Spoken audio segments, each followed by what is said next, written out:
Saat ini mari kita persiapkan hati kita untuk mendengarkan firman Tuhan. Mari kita mau angkat satu nyanyian.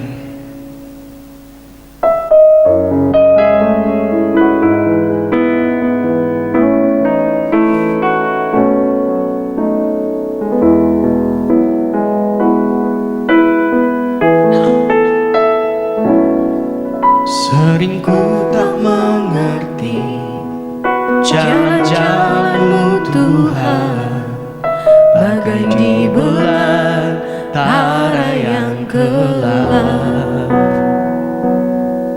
Tanpa seribu tanya, namun tetap percaya, jejak-Mu Tuhan sungguh sempurna.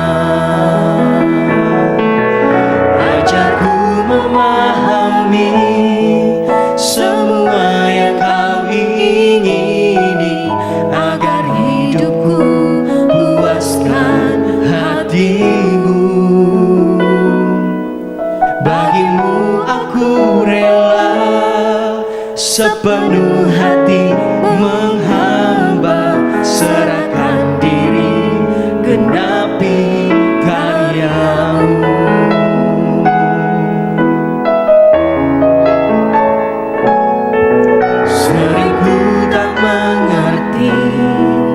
Jalan-jalan-Mu Tuhan, bagai di belantara yang gelap. Tanpa seribu tanya, namun tetap percaya, jejak-Mu Tuhan, sungguh sempurna. Ajarku memahami semua yang Kau ingini, agar hidupku puaskan hati-Mu. Bagimu aku rela sepenuh hati menghamba, serahkan diri genapi karya-Mu Tuhan. Oh, ajarku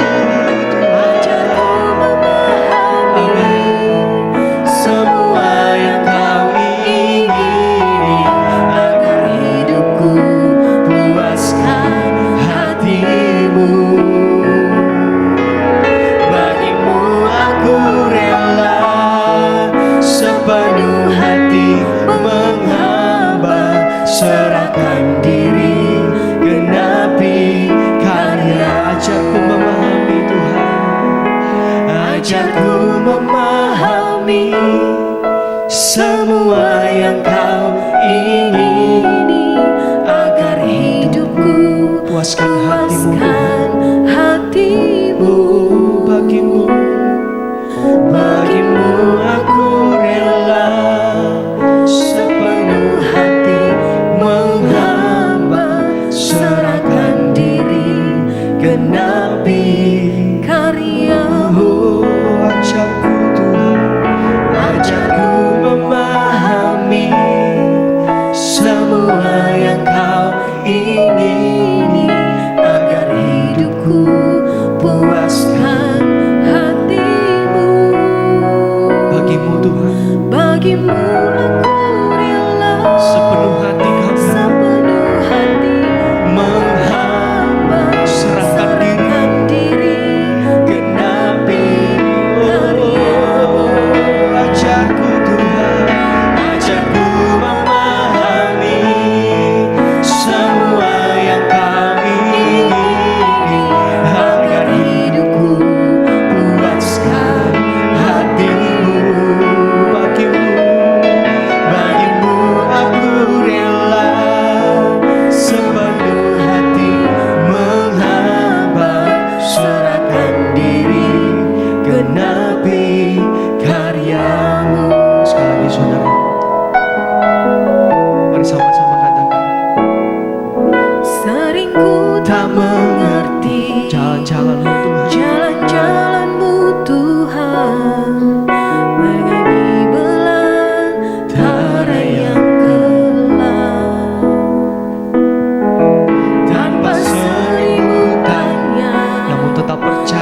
jejakmu Tuhan. Jejakmu Tuhan sungguh sempurna. Sekali lagi saudara, lebih sungguh-sungguh katakan, sering ku tak mengerti Sering ku tak mengerti yang terjadi dalam setiap hidup kami jalan-jalanmu Tuhan, bagai dibelah tara yang gelap.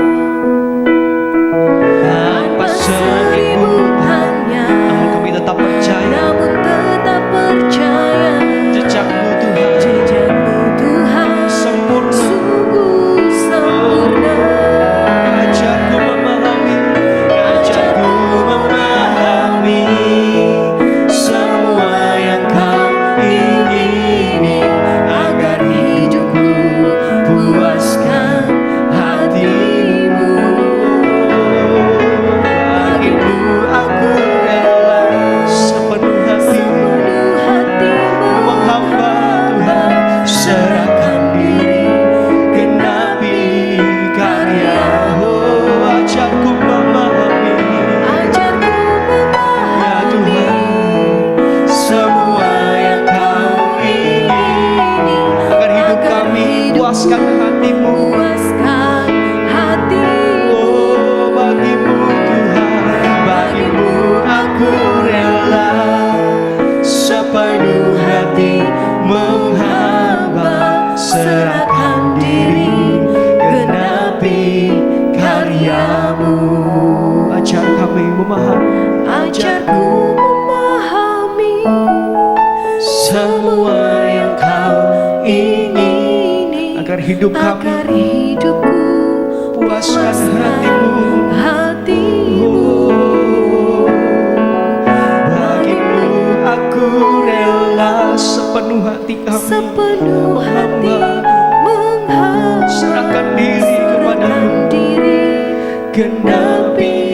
Perlahan engkau bangkit berdiri saudara, katakan ajarku memahami ajarku ya Tuhan memahami semua yang kau ingini, agar hidupku puaskan hati-Mu. Bagimu aku rela sepenuh hati sepenuh hati menghamba, serahkan diri serahkan diri genapi karya-Mu Tuhan.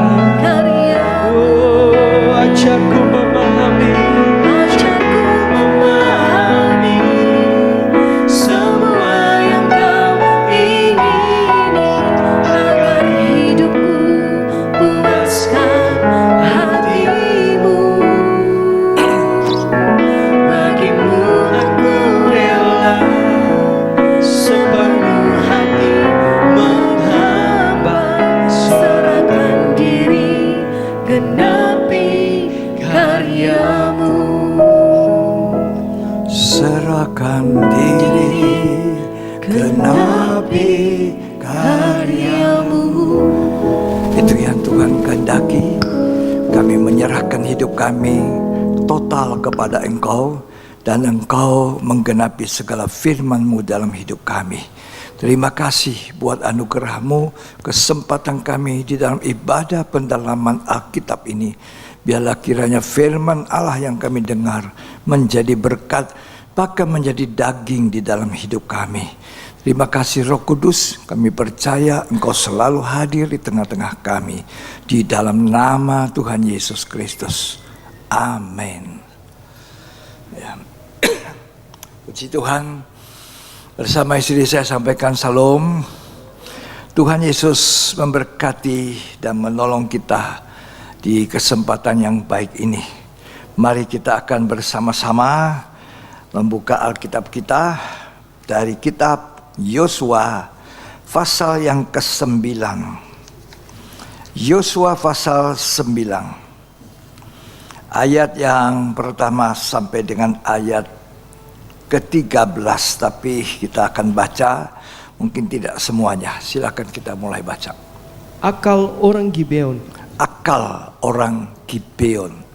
Ya, ini orang-orang yang menggunakan siasat, tetapi siasat yang tidak baik. Akal orang Gibeon. Lanjut dibaca. Ketika terdengar oleh raja-raja di sebelah barat sungai Yordan, Ya, di pegunungan, di daerah bukit dan sepanjang tepi pantai Laut Besar Ya. sampai ke seberang gunung Lebanon, Ya. yakni raja-raja orang Het, Ya. orang Amori, orang Kanaan, orang Feris, orang Hewi dan orang Yebus. Ya. Bergabunglah mereka dengan seia sekata Ya. untuk memerangi Yosua dan orang Israel. Ya. Terus. Tetapi ketika terdengar kepada penduduk negeri Gibeon apa yang dilakukan Yosua terhadap Yeriko dan Ai, maka mereka pun bertindak dengan memakai akal. Nah, memakai akal. Tapi akal yang di sini ya bukan akal yang baik, tapi akal yang buruk yang tidak boleh ditiru oleh orang-orang percaya kepada Tuhan. Lanjut. Mereka pergi menyediakan bekal, Ya. mengambil karung yang buruk-buruk Ya. untuk dimuatkan ke atas keledai mereka, Ya. dan kirbat anggur yang buruk-buruk Ya. yang robek dan dijahit kembali, Ya. dan kasuk yang buruk-buruk Ya. dan ditambal untuk Ya. dikenakan pada kaki mereka, Ya. dan pakaian yang buruk-buruk untuk dikenakan oleh mereka. Ya. Sedang segala roti bekal mereka telah kering, Ya. tinggal remah-remah belaka. Ya. Terus. Demikianlah mereka pergi kepada Yosua ke tempat perkemahan di Gilgal. Berkatalah mereka kepadanya dan kepada orang-orang Israel itu, Ya. kami ini pendatang, kami ini datang dari negeri jauh. Ya. Maka sekarang ikatlah perjanjian dengan kami. Ini caranya akal yang busuk, berpura-pura, ya, mendustai dan menipu. Ya, kita harus berhati-hati dengan akal yang menipu dan mendustai. Biasanya anak-anak Tuhan yang baik, orang-orang yang baik, orang percaya yang baik seperti domba-domba yang lamban, yang bodoh, ya, yang lemah, ya, yang selalu menjadi mangsa daripada serigala-serigala. Apalagi kalau serigala itu ada di tengah-tengah domba-domba, apalagi memakai bulu domba. Jadi kita mesti berhati-hati. Jemaat harus meningkat di dalam pengetahuan. Ya, jemaat harus belajar untuk mulai bisa punya roh menimbang. Jadi kalau pengetahuan jemaat bertambah, bertumbuh, maka tidak gampanglah jemaat itu disesatkan, apalagi di akhir zaman. Ya, mari terus. Tetapi berkatalah orang-orang Israel kepada orang-orang Hewi itu, Ya. barangkali kamu ini diam di tengah-tengah kami. Ya. Bagaimana mungkin kami mengikat perjanjian dengan kamu? Ya. Lalu kata mereka kepada Yosua, kami ini hamba-hambamu. Ya. Tanya Yosua, siapakah kamu ini? Siapakah kamu? Nah, terus? Dan dari manakah kamu datang? Ya. Jawab mereka kepadanya, dari negeri yang sangat jauh hamba-hambamu ini datang karena nama Tuhan Allahmu. Ya. Sebab kami telah mendengar kabar tentang dia, Ya. yakni segala yang dilakukannya di Mesir, Ya. dan segala yang dilakukannya terhadap kedua raja orang Amori itu Ya. di seberang sungai Yordan, Sihon, Raja Ya. Hesbon, dan Og, Raja Basan, yang Ya. diam di Asitarot. Ya, terus? Sebab itu para tua-tua kami dan seluruh penduduk negeri kami berkata kepada kami, demikian, bawalah bekal untuk di jalan, dan pergilah menemui mereka, dan berkatalah kepada mereka, kami ini hamba-hambamu. Ya. Maka sekarang ikatlah perjanjian dengan kami. Ya. Terus? Inilah roti kami masih panas ketika kami bawa sebagai bekal dari rumah Ya. pada hari kami berangkat berjalan mendapatkan kamu. Ya. Tetapi sekarang lihatlah, telah kering dan tinggal remah-remah belaka. Sekian, terima kasih dulu. Ya. Nah, dikatakan orang Gibeon ini pakai akal. Pakai satu siasat, tapi siasat yang menipu. Ya. Kita baca ini, kita belajar. Jangan kita jadi orang Gibeon yang suka menggunakan akal yang menipu, berdusta. Orang Kristen tidak boleh seperti itu, berpura-pura. Ya. Oh, kami dari negeri jauh, padahal dekat sekali dengan orang Israel pada waktu itu. Jadi mereka berdusta. Lalu mereka memakai pakaian buruk-buruk, seakan-akan mereka ini ya keadaannya seperti itu, padahal itu berdusta. Ini akal yang tidak baik, akal menipu. Orang Kristen anak Tuhan harus belajar jujur, terbuka. Inilah aku. Nggak ada yang disembunyikan. Ya, walaupun kita harus cerdik. Seperti itu ular, tapi ketulusan itu mengawali hidup kita. Hati yang tulus, hati yang benar. Nah, kita mulai lihat berpura-pura ini. Amsal 26 ayat 23 sampai 26. Seperti pecahan periuk bersalutkan perak, Ya, demikianlah bibir manis dengan hati jahat. ya, Si pembenci berpura-pura dengan bibirnya, tetapi dalam hati dikandungnya tipu daya. kita harus berbicara hati-hati. Ya, berteman hati-hati. Mengikat perjanjian persahabatan juga hati-hati. Kadang-kadang dikatakan seperti tadi Amsal 26, si pembenci berpura-pura dengan bibirnya. Ya, tahu-tahu di hatinya tidak puas dengan saudara. Hatinya ada kebencian, akar pahit. Itu sebabnya Tuhan katakan kita tidak boleh menyimpan akar pahit. Lalu kita berpura-pura. Ya, Tuhan tidak suka orang yang berpura-pura. Sedangkan Gibeon ini orangnya berpura-pura. Dengan cara akal inilah mereka masuk bersama menduduki orang Israel, sehingga Israel ini mengikat persahabatan dengan Gibeon. Ya, apa-apa yang ada ya katakan ya, tidak katakan tidak. Tuhan ajar kita tidak berpura-pura jadi manusia lain. Ya, itu ketulusan.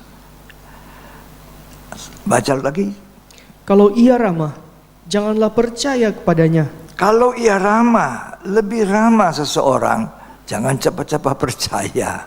Ya, Karena 7 kekejian ada dalam hatinya. 7 kekejian ada di dalam hati. Lanjut. Walaupun kebenciannya diselubungi tipu daya, Ya, kejahatannya akan nyata dalam jemaah. ya. Jadi orang yang membenci kita mesti hati-hati. Ya, jadi kita tidak diajar oleh Tuhan berpura-pura. Ini pelajaran dari Gibeon. Ya, berpura-pura cinta pada benci. Roma 12 ayat yang ke-9. Hendaklah kasih itu jangan pura-pura. Nah, kasih itu juga dinyatakan jangan pura-pura. Terus Jauhilah yang jahat jauhi yang jahat, dan lakukanlah yang baik. lakukan yang baik. Jadi jangan kasih itu pura-pura. Di atas perikopnya dikatakan nasihat untuk hidup di dalam kasih. Kasih itu tidak pura-pura. Seringkali kita hello, jabat tangan, apa dan sebagainya, tapi pura-pura. Ini kemunafikan. Tuhan tidak suka dengan kemunafikan. Ya, apa adanya kita nyatakan. Ya, Kolose 2 ayat 18. Janganlah kamu biarkan kemenanganmu digagalkan oleh orang yang pura-pura merendahkan diri Ada orang pura-pura merendahkan diri. dan beribadah kepada malaikat. Iya, orang pura-pura itu akan muncul tanpa sadar kalau nanti dia diuji sesuatu. Ya, dia pun pura-pura tetapi akan nyata. Ya, jadi kita mesti berhati-hati dengan kepura-puraan. Kita pun jangan melakukan kepura-puraan. Itu kemunafikan. Ya, puji Tuhan. Terima kasih kepada Tuhan yang mengajar kita hari ini. Itu sebabnya seorang penilik jemaat atau seorang penatua atau seorang diaken haruslah orang yang teruji. Kalau tidak teruji, domba-domba Tuhan itu, jemaat Tuhan yang sudah dibayar mahal oleh darah Yesus, bisa terjerat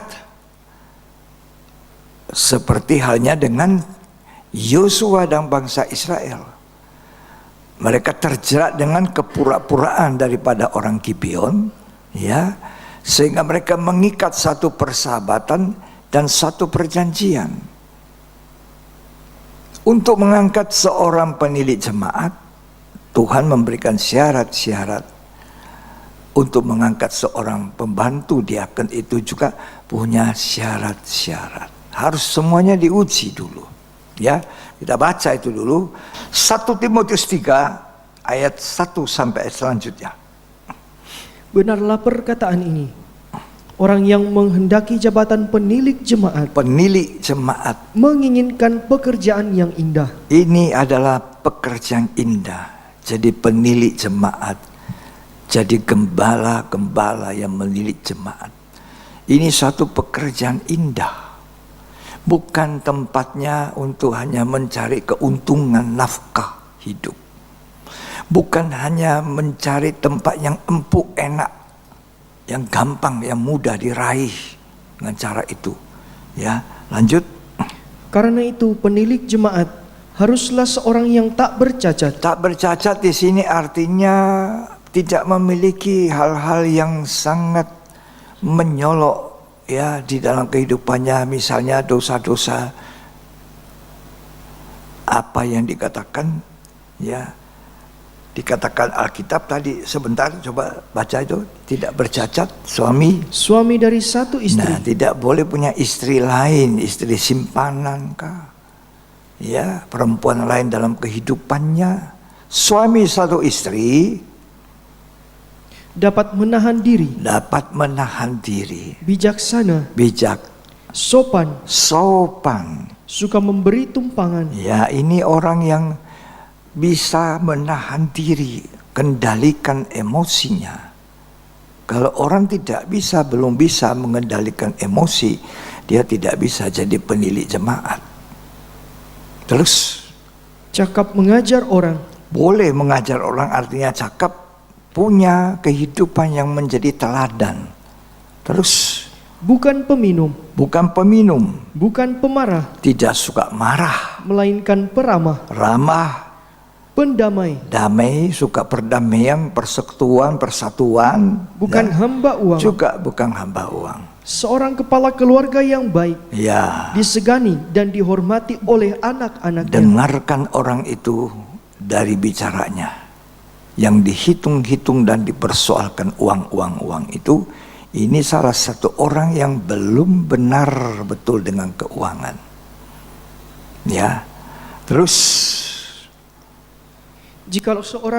Jikalau seorang tidak tahu mengepalai keluarganya sendiri, ya, bagaimanakah ia dapat mengurus jemaat Allah? bagaimana bisa mengurus rumah tangga Allah? Ya, kalau keluarga sendiri morat-marit. Ya, terus Janganlah ia seorang yang baru bertobat, tidak boleh orang itu baru bertobat. agar jangan ia menjadi sombong dan kena hukuman iblis. Ya, Janganlah ia juga mempunyai nama baik di luar jemaat. Ya. Hendaklah ia juga mempunyai nama baik di luar jemaat. harus punya nama baik di luar jemaat. Terus Agar jangan ia digugat orang dan jatuh ke dalam jerat jadi iblis. seorang gembala, seorang penatua, seorang penilik harus punya nama baik. Ya. Sekarang diaken ayat 8. Demikian juga diaken haruslah orang terhormat, Ini orang yang terhormat. jangan Ya. bercabang lidah, Tidak suka bercabang lidah. jangan penggemar anggur, Tidak boleh jadi penggemar anggur. jangan serakah, Tidak serakah. melainkan orang yang memelihara rahasia iman dalam hati nurani yang suci. Rahasia iman di dalam hati nurani yang bersih, suci. Terus, Mereka juga harus diuji dahulu. nah, diuji dahulu.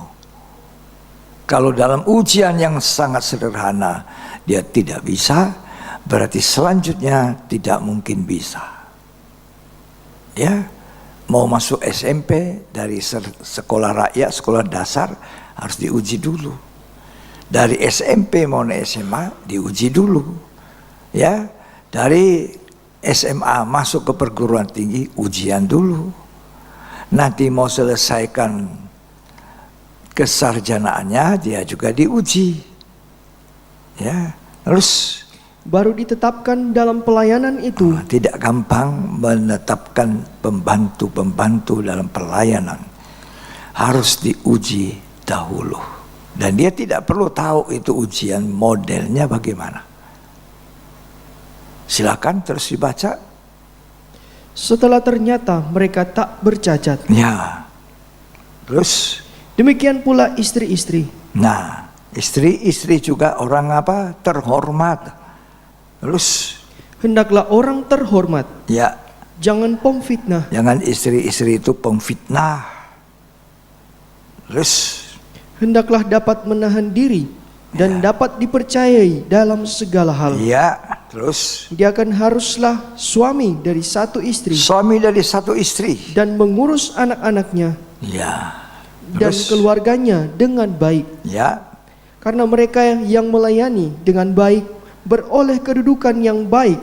Sehingga dalam iman kepada Kristus Yesus mereka dapat bersaksi dengan leluasa. Ya, inilah syarat-syarat. Jadi tidak gampang juga ya untuk menetapkan pendukung-pendukung dalam pelayanan.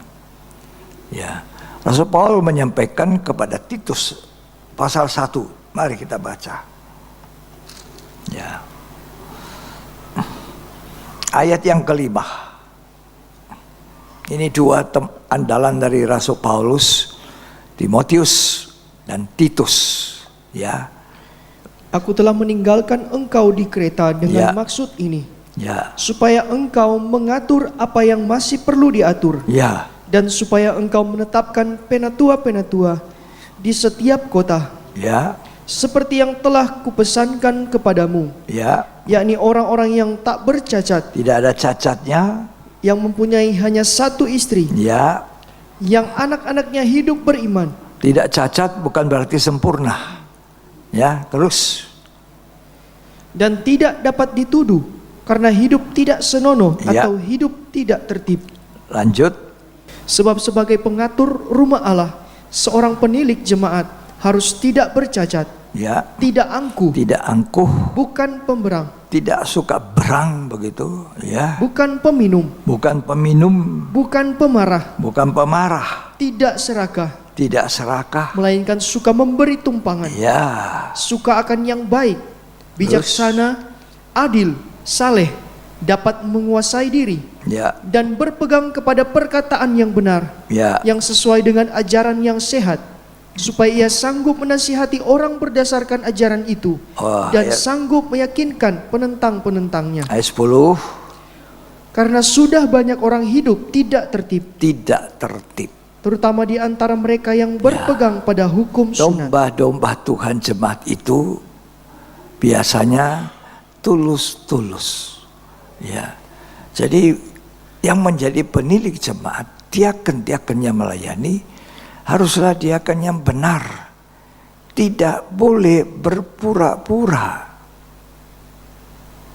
Ya. Harus tulus. Harus teruji. Jadi kalau saya mengangkat pembantu-pembantu dalam sidang jemaat, haruslah orang diuji dulu. Sudah tidak tahu ujiannya itu bagaimana.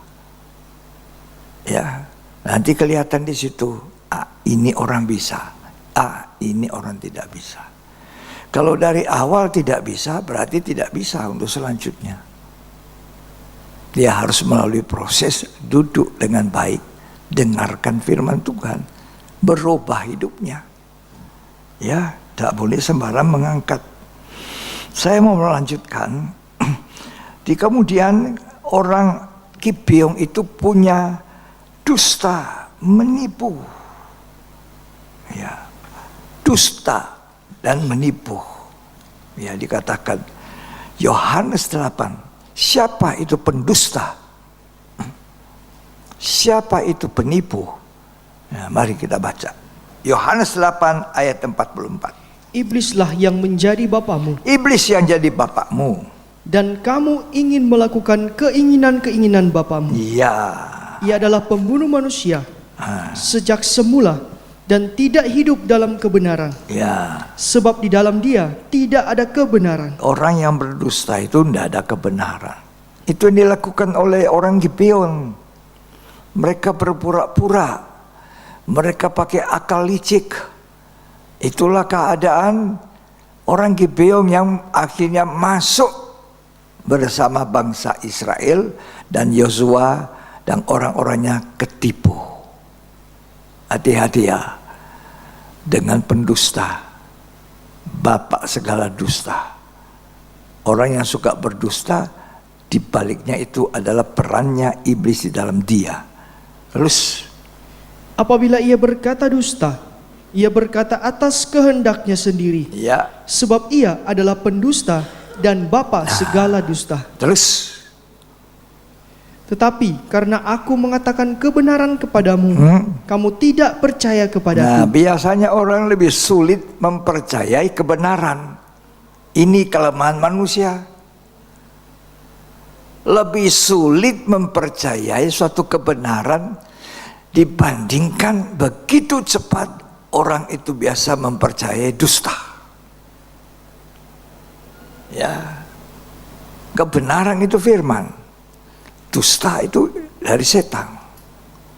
Nanti akhir zaman banyak guru palsu, nabi palsu, pendeta palsu justru berdusta, tapi jemaat itu gampangnya percaya. Ya, makanya saudara, mari kita belajar. Ya, jangan cepat-cepat mempercayai seseorang, apalagi orang itu belum kita kenal. Orang Gibeon ini belum dikenal Yosua, belum dikenal bangsa Israel, tapi sudah dipercayai mengikat perjanjian, mengikat persahabatan. Mereka tidak meminta petunjuk Tuhan. Harus kita belajar meminta petunjuk Tuhan. Dan Tuhan akan menunjukkan petunjuknya melalui apa? Firman. Tidak mungkin salah. Ya, tingkatkanlah pengetahuan Alkitab saudara. Di akhir zaman ini, saudara juga harus punya roh penguji. Ya, roh penguji. Jangan cepat-cepat percaya orang yang baru kita kenal, yang belum kita kenal betul. Bisa mengerti ini? Ya, lanjut. Siapakah di antaramu yang membuktikan bahwa aku berbuat dosa? Ya, Apabila aku mengatakan kebenaran, ya. mengapakah kamu tidak percaya kepadaku? Kenapa kamu tidak percaya, kata Yesus? Aku ini bicara kebenaran. Tapi orang suka percaya dusta. Karena yang dusta itu enak. Ya, lanjut. Barang siapa berasal dari Allah, Siapa yang berasal dari Allah? ia mendengarkan firman Allah. Nah, kalau saudara punya Roh Kudus, saudara berasal dari Allah, mendengar firman Tuhan. Ya, semoga kita ditolong Tuhan di akhir zaman ini. Jangan sampai tertipu. 2 Korintus 11 ayat yang keempat. Sebab kamu sabar saja, Ya, jika ada seorang datang memberitakan Yesus yang lain daripada yang telah kami beritakan. kamu sabar saja artinya kamu terima saja. Ya, terus. Atau memberikan kepada kamu roh yang lain Ya. daripada yang telah kamu terima. Jadi dalam pemberitaan firman yang tidak benar atau pemberitaan firman itu ada roh juga yang kita terima. Makanya saya tidak sembarangan mempercayakan orang di dalam memberitakan. Sebab itu tanggung jawab seorang gembala, tanggung jawab nyawa, jiwa. Bukan nafkah hidup. Bukan pekerjaan artinya seperti orang dunia, kerja di dunia itu kerja mencari nafkah, mencari gaji. Tidak. Penggembalaan itu adalah menjaga jiwa-jiwa, nyawa. Dan bukan, jemaat itu bukan kita punya, miliknya Tuhan. Kita ini cuma dipercayakan ya untuk menggembalakan, menjaga kawanan domba Allah. Ya, terus dibaca. Atau Injil yang lain daripada yang telah kamu terima. Ada Injil yang lain? Ada. Ya. Juga baca Alkitab. Tapi rohnya lain. Ya. Terus. Tetapi menurut pendapatku, sedikit pun aku tidak kurang daripada rasul-rasul yang tak ada taranya itu. Iya. Terus. Jikalau aku kurang paham dalam hal berkata-kata, Ya. tidaklah demikian dalam hal pengetahuan. Ya. Terus. Sebab kami telah menyatakannya kepada kamu pada segala waktu dan di dalam segala hal. Ya, coba dibaca lagi lanjutnya di dalam ayat 14. Hal itu tidak usah mengherankan, sebab iblis pun menyamar sebagai malaikat terang. Ya, jadi iblis itu bisa menyamar. Demikian pun manusia bisa menyamar, ya. Bisa menyamar sebagai malaikat terang. Di tadi 2 Korintus 11 dikatakan, kamu sabar saja, kamu terima saja yang diberitakan. Oh ini bagus, ini good, itu tidak. Karena tidak menyentuh daging.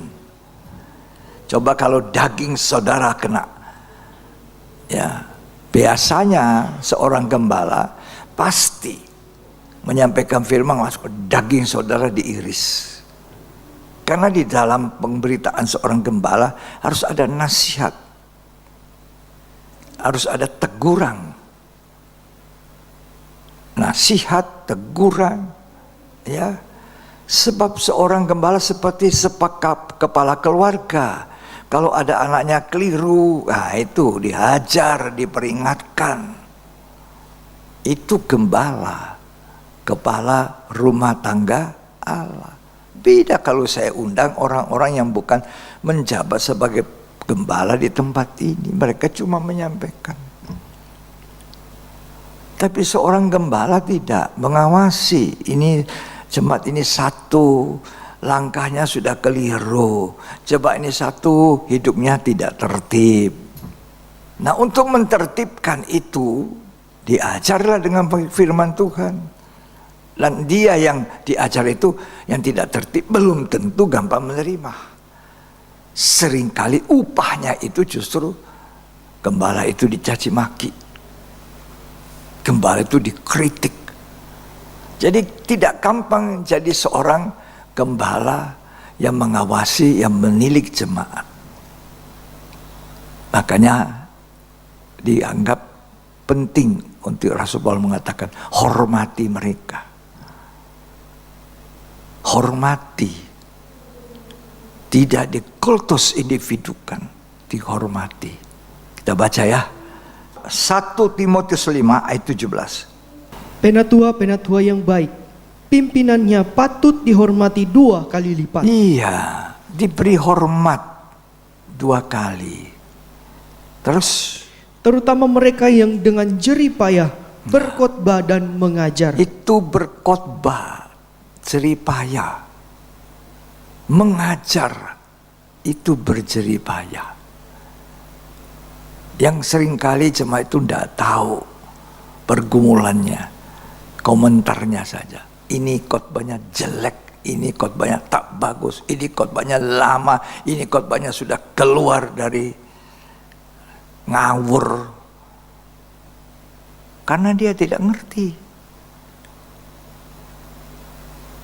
Makanya kami dulu diajarin, begitu gembala-gembala, orang tua-tua rohani kita, habis berkhotbah kita datang.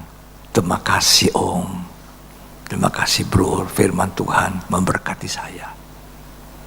Pulang kita baca lagi catatan kita, itu baru bisa bertumbuh. Ya. Hormati. Tak usah disembah-sembah di kultus, nah, hormati aja. Ya, terima kasih untuk firman Tuhan. Ya. Mengajar, ya. Terus ayat 18. Bukankah kitab suci berkata, janganlah engkau memberangus mulut lembu yang sedang mengirik. Ya. Dan lagi, Ya. seorang pekerja patut mendapat upahnya. Iya, orang yang melayani walaupun dia tidak minta upah, dia seorang pekerja layak untuk dikasih upah. Ya, lanjut. Janganlah engkau menerima tuduhan atas seorang penatua, Ya, kecuali kalau didukung 2 atau 3 orang nah saksi. makanya kalau ada satu hal yang penting, maka harus ditampilkan di bawah 2 orang atau 3 orang saksi. Ya, supaya perkara itu tidak dapat disangsikan lagi. Jadi berhati-hati di akhir zaman. Banyak pekerja palsu, pura-pura. Ya, dikatakan Rasul Paulus tadi, pura-pura. Ya. Di dalam 2 Korintus pasal 11 ini ayat 23, tolong dibaca. Apakah mereka pelayan Kristus? Ya, Aku berkata seperti orang gila. ya. Aku lebih lagi. Aku ini lebih-lebih, kata Rasul Paulus, untuk menghadapi pelayan yang palsu itu. Terus, Aku lebih banyak berjeri lelah. aku berjeri lelah. Ini Rasul Paulus minta dipuji? Tidak. Dia hanya mau meneguhkan, memberitahu.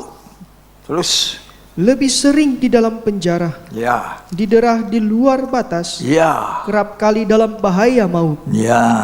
Terus, 5 kali aku disesal orang Yahudi. dia bersaksi. Dalam pemberitaannya Rasul Paulus serta kesaksian pengalaman hidup. Ada orang bilang, beritakan saja, khotbah saja bro, tak perlu bersaksi. Ini namanya tidak benar.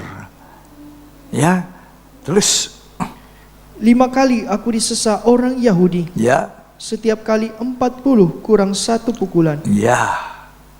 Jadi, dalam kehidupan hari-hari ini, tergembala itu adalah hal yang sangat baik. Teliti dengan baik. Ya, apa yang kita dengar, sebab iblis itu juga menyamar menjadi malaikat terang, berpura-pura. Saya akan bicara tentang berpura-pura. Jangan sampai seperti Yosua dan bangsa Israel tertipu dengan pura-puranya dari bangsa Gibeon. Pakai baju yang compang-camping, ya, bilang dia orang dari negeri jauh, padahal dekat sekali dengan apa? Israel.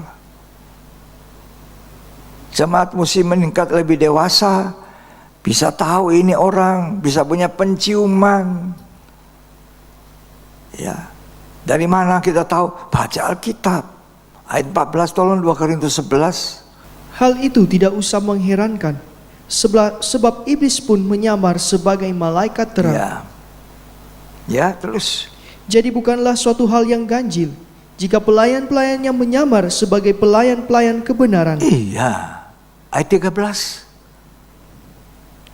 Sebab orang-orang itu adalah rasul-rasul palsu, Rasul palsu, pekerja-pekerja curang pekerja curang. yang menyamar sebagai rasul-rasul Kristus.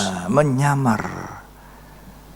Seorang pemimpin jemaat harus punya ketajaman, kepekaan, ya, bagaimana menguji. Nanti dalam ujian itu kelihatan. Tak usah ujian berat, ujian kecil-kecil itu bisa kelihatan. Ya, jadi untuk menjaga jemaat itu sendiri, maka sebagai seorang pemimpin jemaat harus berhati-hati memilih orang-orang yang membantu, menangani, melayani jemaat. Ya, puji Tuhan. Harus minta petunjuk Tuhan. Ini salahnya Yosua. Ini kesalahan daripada bangsa Israel. Mereka tidak meminta petunjuk Tuhan. Yosua 9 ayat 14 sampai 15. Lalu orang-orang Israel mengambil bekal orang-orang itu. Ya, tetapi tidak meminta keputusan Tuhan. Nah, mereka tidak minta keputusan Tuhan. Lanjut. Maka Yosua mengadakan persahabatan dengan mereka Ya. dan mengikat perjanjian dengan Mengikat mereka. perjanjian lagi. Kontrak. Ya. Sebagaimana Yosua sebagai pemimpin bangsa Israel bisa salah, demikian pula setiap orang memimpin jemaat bisa salah. Bertindak tidak lebih dahulu meminta petunjuk Tuhan, langsung saja diikat suatu persahabatan perjanjian dengan Gibeon, orang yang tidak dikenal. Hati-hati ya, kita bisa melakukan salah, tapi Tuhan pasti menolong Yosua dan bangsa Israel. Sudah salah, tapi akhirnya ketahuan bahwa ternyata orang Gibeon ini dekat dengan tempat pemukiman mereka, bahkan dekat sekali. Dan mereka tidak tahu bahwa bangsa Gibeon ini lebih besar, ini musuh lebih besar daripada bangsa Ai. Ya, mereka tidak tahu itu. Ya, ini bahayanya. Jadi mereka tidak tahu kalau orang Gibeon itu malah lebih besar dari bangsa Ai. Kita baca itu ayatnya. Yosua 10 ayat 2. Yosua 10 ayat yang kedua. Maka sangat takutlah orang, Ya, sebab Gibeon itu kota yang besar. kota besar, bukan kota Ai kecil. Wah, berarti mereka kecolongan. Kalau kota Ai itu kecil, ini orang Gibeon kotanya besar, banyak orangnya. Bahaya sekali. Ya, terus Seperti salah satu kota kerajaan, bahkan lebih besar dari Ai. nah, Dan lebih semua besar. orangnya adalah pahlawan. Pahlawan, jago-jago perang. Tapi bisa berpura-pura seperti itu. Jangan remehkan. Ya, jangan cepat-cepat mengikat perjanjian kalau belum dikenal. Baru ketemu di mall, ya ini cantik, bu ini ganteng. Yang ganteng ini bahasanya bagus, halus, cakep lagi dia. Perkenalan ini namanya siapa? Wah, ternyata titelnya banyak. Langsung dipercaya, langsung mengikat pertunangan, langsung berjalan bersama. Saya ingatkan pasangan-pasangan, ya, calon yang mau menikah, jangan baru ketemu langsung jadi. Ya, hati-hati ya. Ternyata nanti menyesal di kemudian hari, tidak bisa apa-apa lagi. Ya, alangkah indahnya Alkitab ini mengajar kita berhati-hati. Minta petunjuk Tuhan. Minta jawaban dari Tuhan lewat doa. Jangan perasaan. Memutuskan satu keputusan dengan perasaan. Jemaat harus belajar, ya, perasaan itu kebelakangkan dulu. Sembahyang, berdoa sama Tuhan. Aku minta jawaban Tuhan. Jawaban Tuhan itu di mana? Alkitab, firman Tuhan. Tidak mungkin lain. Tidak mungkin lain. Ya, jangan cepat-cepat langsung pergi ke catatan sipil. Amos 3 ayat 3. Tolong baca. Berjalankah dua orang bersama-sama Ya. jika mereka belum berjanji? Ya, berjalankah dua orang bersama kalau belum berjanji, belum sepakat? Janjinya apa? Kamu punya perjanjian Allah, Alkitab. Dia ada punya tidak? Dia orang rohani tidak yang pegang perjanjian Tuhan, yang suka baca Alkitab? Jadi ganteng, cantik, tapi ya kasihan, kecolongan. Akhirnya ternyata mereka tahu, astaga, ini musuh besar, lebih besar dari orang Ai. Kotanya lebih besar dari Ai ternyata. Tapi sudah kecolongan. Ya, paling tidak ada efek daripada kecolongan itu. Nah, inilah untungnya kalau kita ada baca Alkitab. Ya, jangan cepat-cepat mengikat persahabatan. Ternyata dia orang dunia. Wah, Tuhan bilang jangan. Ya, hati-hati. Oh, saya orang Kristen, masuk gereja juga. Ternyata duniawi. Tidak mudah toh. Ya, menikah itu tidak mudah. Menikah sekali untuk selamanya. Tidak menikah 2 bulan dah cocok, cerai. Ya. Menikah lagi, cerai, menikah lagi. Tuhan benci, salah satu dosa yang paling dibenci Tuhan itu bercerai. Apalagi menikah lagi. Orang bercerai itu tidak bisa menikah lagi. Tuhan mau orang yang bercerai itu pun menjadi orang yang berdamai lagi. Itu yang Tuhan ingin. Bukan cerai menikah lagi. Yang satu menikah, yang satu juga menikah. Yang kasihan siapa? Anak-anak itu. Anak-anak itu, generasi selanjutnya rusak. Dia melihat orang tuanya rusak, dia juga rusak. Dan ini salah satu tipu daya setan. Karena itu sebelum mengikat perjanjian, mau bertunangan, mau menikah, hati-hati. Apalagi kita baru kenal, belum kenal, tidak saling mengenal. Ya, apalagi kalau orang pura-pura merendahkan diri. Ada orang, ada banyak. Coba baca ya. Kolose 2 ayat 18. Janganlah kamu membiarkan kemenanganmu digagalkan oleh orang yang berpura-pura merendahkan diri. Ada juga orang berpura-pura merendahkan diri, padahal di dalam merendahkan diri itu, dalamnya ada tinggi-tingginya itu. Nanti ketahuan kapan? Kalau ujiannya datang. Oh, ternyata tinggi hati. Ternyata angkuh. Sebab salah satu sifat orang yang angkuh itu, dia bisa berpura-pura jadi orang lain. Seperti orang lain. Itu sifat orang angkuh. Orang sombong. Salah satu sifat keangkuhan buakang, dia bisa menjadi berpura-pura seperti orang lain. Seperti bagus. Tapi tunggu. Ketika ada pancingan untuk dia marah, oh kelihatan ini orang angkuh. Ya. Luar biasa Alkitab bayinya. Ya, puji Tuhan.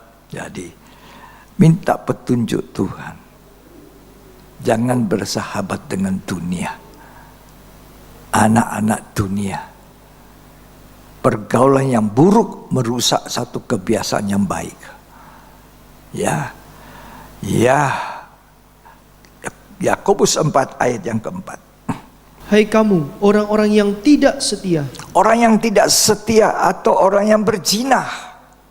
Tidakkah kamu tahu bahwa persahabatan dengan dunia adalah permusuhan dengan Allah? Persahabatan dengan dunia yang adalah musuh Allah adalah apa? Bermusuh dengan Allah. Ternyata secara tidak sadar Yosua dengan Gibeon ini, ya, orang Gibeon ini musuhnya Allah yang harus ditumpas. Tapi mereka tidak tumpas, tidak bunuh, malah menjadi sahabat. Tertipu. Terus jadi barang siapa hendak menjadi sahabat dunia ini, ya, ia menjadikan dirinya musuh Allah. Jadi jangan mengasihi dunia.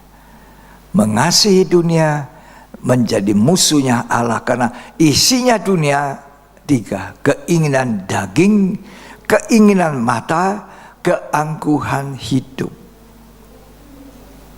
Barang siapa menjadi sahabat yang dunia, dia bermusuhan dengan Allah. Tanpa sadar Gibeon ini masuk dengan cara akal, berpura-pura mendustai, sehingga Yosua dan bangsa Israel mengikat persahabatan dengan musuhnya Allah. Orang Gibeon itu musuhnya Allah. Allah perintahkan tumpas orang Gibeon, tapi mereka tidak tumpas, malah mereka bersahabat dengan orang Gibeon. Seringkali kita dalam praktek hidup hari-hari tertipu. Kalau ada orang kasih tahu kita dengan tegas, nasihati kita dengan keras, kadang-kadang kita tidak suka. Ya, malah kita suka orang itu tidak kasih teguran, tidak kasih nasihat. Ini teman kita. Keliru, saudara. Keliru. Ayah manakah yang tidak menghajar anaknya kalau salah? Itu ayah. Ya, Alkitab mengatakan seorang ayah, dalam Ibrani 12 dikatakan itu pasti menghajar anaknya pada waktunya. Ya. Jadi bangsa Israel tanpa sadar, ya, Yosua dan Israel melakukan dua kesalahan yang nyata. Pertama, bangsa Israel ini mengikat perjanjian tanpa meminta petunjuk Tuhan. Dengan orang Gibeon, kesalahan yang kesalahan yang kedua melanggar perintah Tuhan. Mari kita lihat, dia melanggar, ya, dalam Ulangan pasal 20 ayat 16 sampai 18. Tetapi dari kota-kota bangsa-bangsa itu yang diberikan Tuhan Allahmu kepadamu menjadi milik pusakamu, Ya, janganlah kau biarkan hidup ya, apapun yang bernafas, ya, melainkan kau tumpas sama sekali, tumpas sama sekali. Lanjut. yakni orang Het, Orang Het, orang Amori, Amori, orang Kanaan, Kanaan, orang Feris, orang Feris, orang Hewi, ya, dan orang Yebus, seperti yang diperintahkan kepadamu oleh Tuhan Allahmu, ya, supaya mereka jangan mengajar kamu berbuat sesuai dengan segala kekejian ya, yang dilakukan mereka bagi Allah mereka, ya. sehingga kamu berbuat dosa kepada Tuhan Allahmu. Orang Kanaan itu bagian di dalamnya itu orang Gibeon. Jadi kalau mau tanya orang Kanaan itu salah satunya orang Gibeon yang diminta tumpas, tidak boleh bersahabat. Malah Joshua dan bangsa Israel menjadi sahabat orang Gibeon yang harusnya ditumpas.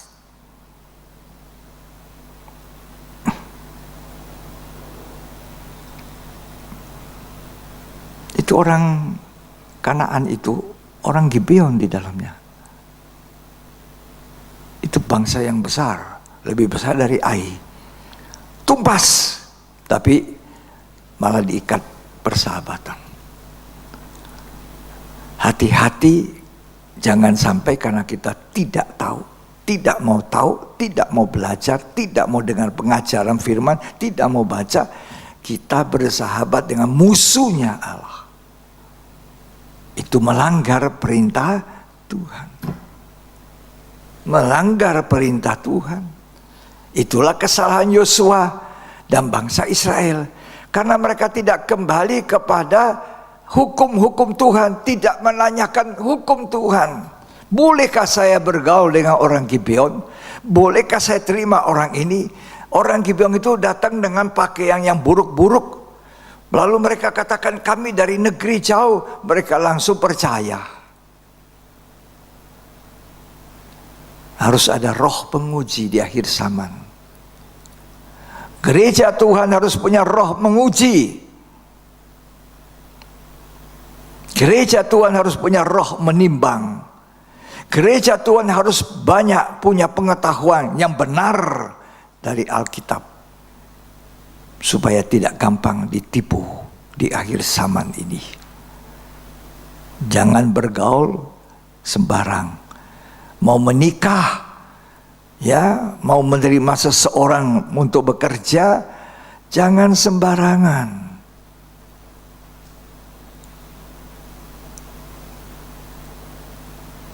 Pernah ada orang mau menerima seorang pegawai baru masuk. Apa yang dibuat oleh majikan? Dia tidak taruh uang besar, tidak taruh jumlah terlalu besar di tempat yang terbuka, di atas brankas yang terkunci. Ditaruhlah uang yang tidak terlalu besar nilainya. Dan untuk menguji seorang pegawai baru dipersilakan, tolong ambilkan saya sesuatu di dalam kamar saya, di mana ada brankas. Di atas brankas itu ada uang.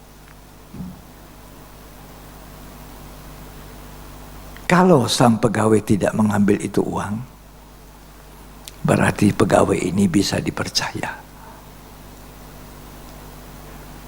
Ternyata pegawai itu ambil itu uang di atas. Di atasnya brankas.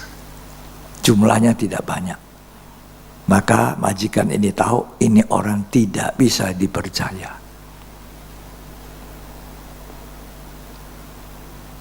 Seorang pemimpin harus punya roh menguji itu.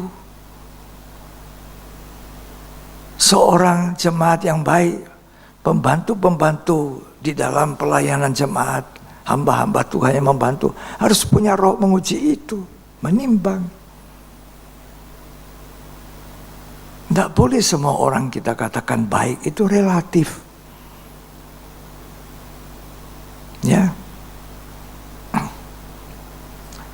Jadi dosanya Yosua dua macam. Pertama, tidak minta petunjuk Tuhan. Kedua, langsung dia melanggar perintah Tuhan dengan mengadakan persahabatan dengan orang Gibeon. Pada orang Gibeon itu disuruh apa? Tumpas. Disuruh bunuh. Itu yang dilakukan oleh Yosua dan pemimpinnya. Makanya nasihat Tuhan pada ibadah pendalaman Alkitab ini, jangan lupa selalu minta petunjuk Tuhan. Baik saudara yang bekerja, baik saudara yang mau mengadakan kerjasama dalam perdagangan, dalam pernikahan, apalagi, ya, tanya dulu Tuhan, inikah jodoh saya Tuhan? Jangan cepat-cepat, karena ganteng, karena cantik, karena titelnya banyak, karena uangnya banyak apalagi. Ya, semoga Tuhan tolong kita. Tapi ada satu penghiburan yang besar. Yosua pasal 9 ayat 16. Tetapi setelah lewat 3 hari, Ya, sesudah orang Israel mengikat perjanjian dengan orang-orang itu, ya, terdengarlah oleh mereka bahwa orang-orang itu tinggal dekat mereka. ternyata setelah diteliti, orang itu tinggal dekat situ. Bahkan diam di tengah-tengah mereka. Bahkan diam di tengah-tengah mereka. Ya, tetapi setelah lewat 3 hari, ini satu perkara yang mengatakan demikian. Tidak ada tertutup yang tidak terbuka. Tidak ada hal yang tersembunyi tetap tersembunyi bagi Tuhan. Hari ini kita tidak tahu, besok kita pasti tahu. Dalam pengalaman saya, di dalam melayani oleh kemurahan Tuhan, Tuhan memberikan saya selalu roh yang berjaga-jaga. Roh yang menimbang. Walaupun bisa salah seperti Yosua, tidak meminta petunjuk Tuhan. Ya, begitu juga mau menikah. Berjalankah dua orang kalau tidak sepakat, tidak setuju? Itu dikatakan Amos 3 ayat 3, tolong dibaca lagi. Berjalankah dua orang bersama-sama Ya. jika mereka belum berjanji? Nah, kalau belum berjanji, belum sepakat, tidak boleh diteruskan perjalanannya, putuskan.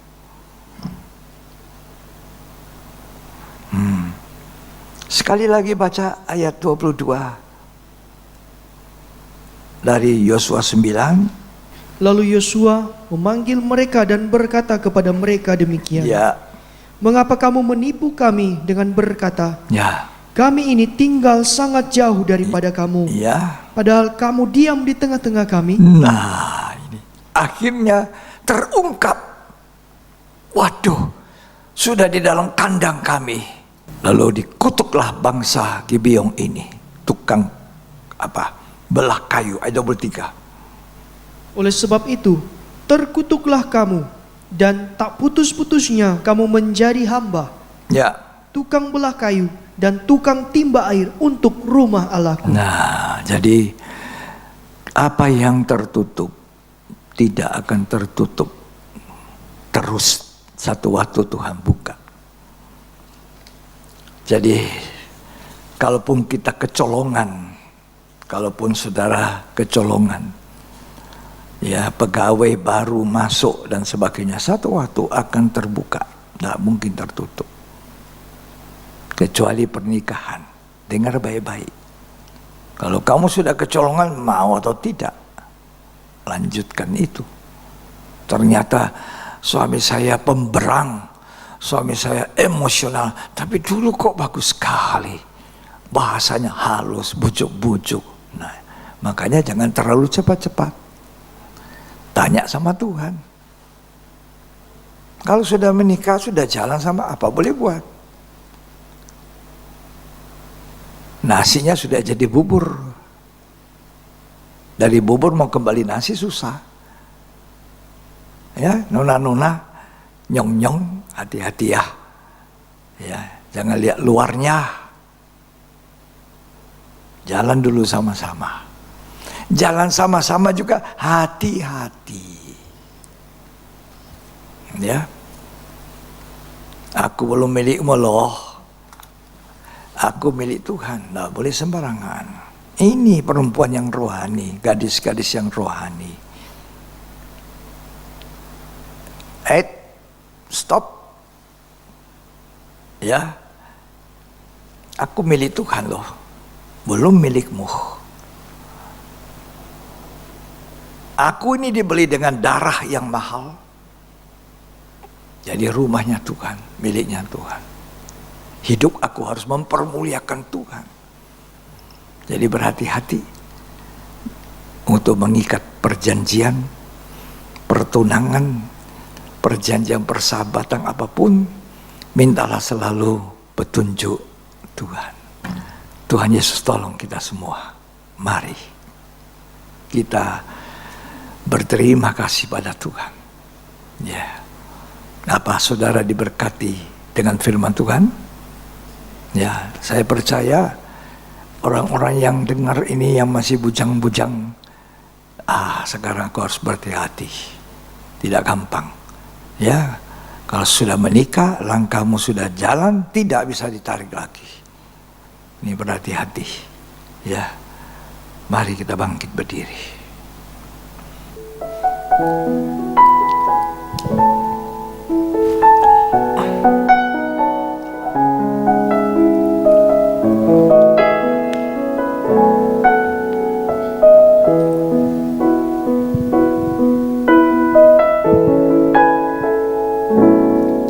Seringku tak mengerti jalan-jalanmu Tuhan, bagai di belantara yang kelam.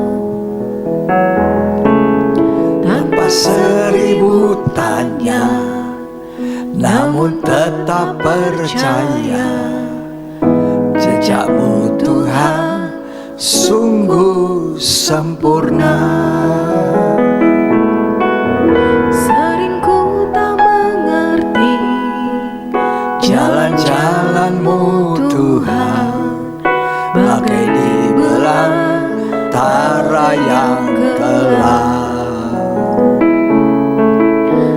Tanpa seribu tanya, namun tetap percaya, jejak-Mu Tuhan sungguh sempurna.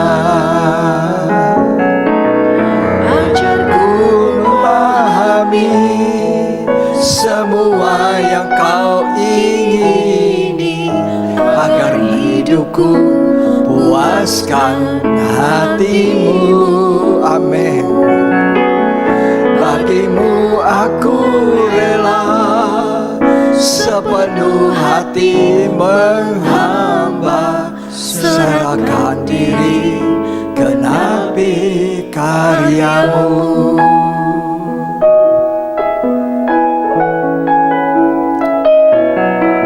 Sering ku tak mengerti jalan-jalan-Mu Tuhan, bagai di belantara yang gelap. Tanpa seribu tanya, namun tetap percaya, jejak-Mu Tuhan sungguh sempurna. Ajarku memahami semua yang Kau ingini, agar hidupku puaskan hati-Mu. bagimu Aku rela sepenuh hati menghamba, serahkan diri genapi karya-Mu.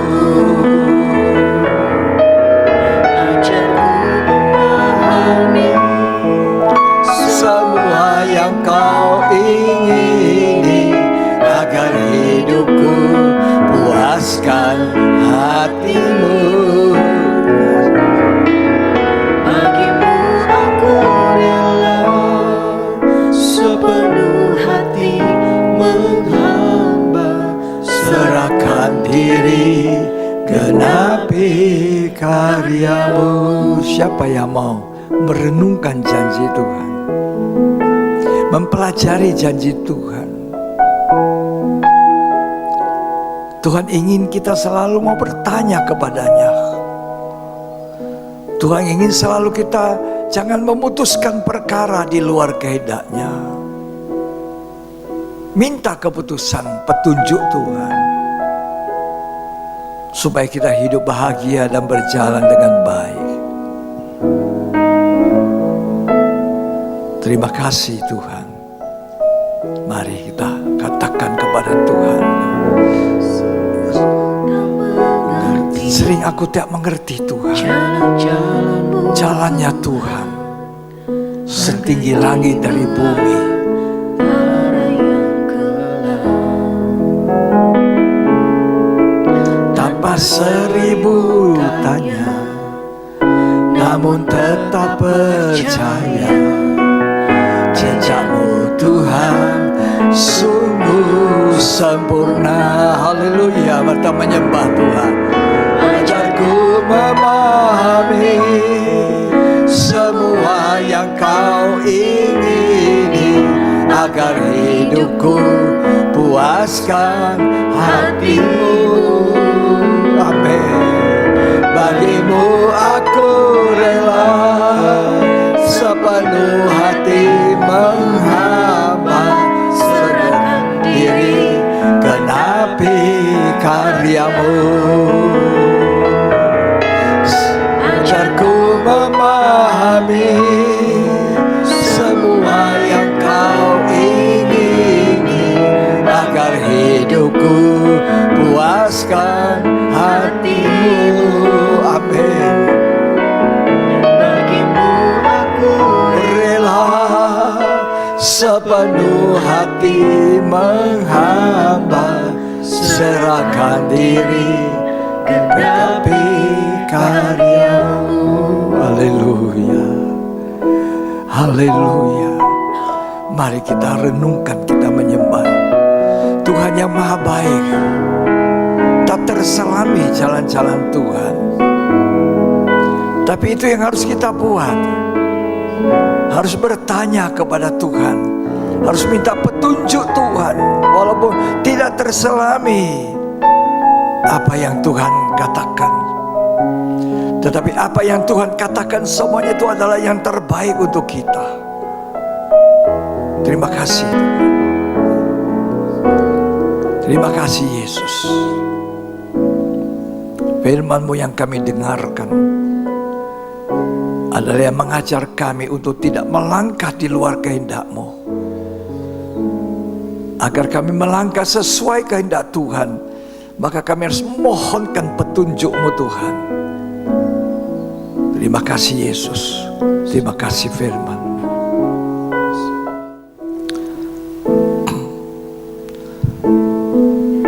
Sering ku mengerti jalan-jalan-Mu Tuhan, bagai di belantara yang gelap.